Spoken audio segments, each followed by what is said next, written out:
ನಿನ್ನೆ ಕರ್ನಾಟಕ ಸರ್ಕಾರದ ಮಾಜಿ ಸಚಿವರು ಮತ್ತು ಮಾಜಿ ತಿಪ್ಟೂರು ಶಾಸಕರಾದ ಶ್ರೀ BC ನಾಗೇಶ್ ಸರ್ ನಿಧನ ಆಗಿದ್ದಾರೆ.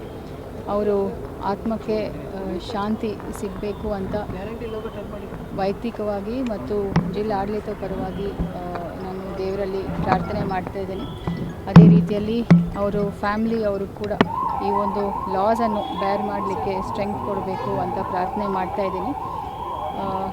ಈಗಲೇ ಸರ್ಕಾರದಿಂದ ಒಂದು ಆದೇಶ ಬಂದಿದೆ. ಸರ್ವ ಸರ್ಕಾರದ ಗೌರವದೊಂದಿಗೆ ಅಂತ್ಯಕ್ರಿಯೆಯನ್ನು ಮಾಡಬೇಕು ಅಂತ ನಮಗೆ ಆದೇಶ ಬಂದಿದೆ. ತಿಪ್ಟೂರಲ್ಲಿ ಎಲ್ಲ ಸಿದ್ಧತೆಗಳು ಕೂಡ SP ಅವರು ಮತ್ತು AC ತಿಪ್ಟೂರು ಅವರು ಎಲ್ಲ ಮಾಡ್ಕೊಂಡಿದ್ದಾರೆ. ಸೊ ವಿತ್ ಸ್ಟೇಟ್ ಆನರ್ಸ್ ನಾವು ಲಾಸ್ಟ್ ರೈಟ್ಸನ್ನು ಮಾಡ್ತೀವಿ ತಿಪ್ಟೂರಲ್ಲಿ. ಈಗ ಅವರು ಫ್ಯಾಮಿಲಿ ಜೊತೆ ನಾನು ಮಾತಾಡಿದೆ. ಅವರು ತಿಪ್ಟೂರಿಗೆ ಹೋಗಿ ಚರ್ಚೆ ಮಾಡಿ ತದನಂತರ ಹೇಳ್ತೀವಿ ಅಂತ ಅವರು ಹೇಳಿದ್ದಾರೆ. ಅವರು ಮನೆಯಲ್ಲಿ ಅಥವಾ ರುದ್ರಭೂಮಿಯಲ್ಲಿ ಮಾಡಬೇಕು. ಅದೇ ಫುಲ್ ಸ್ಟೇಟ್ ಆನರ್ಸೊಂದಿಗೆ ಲಾಸ್ಟ್ ರೈಟ್ಸನ್ನು ನಾವು ಮಾಡ್ತೀವಿ. ಸ್ಟೇಟಿಂದ ಆರ್ಡರ್ ಬಂದಿದೆ. Thank you.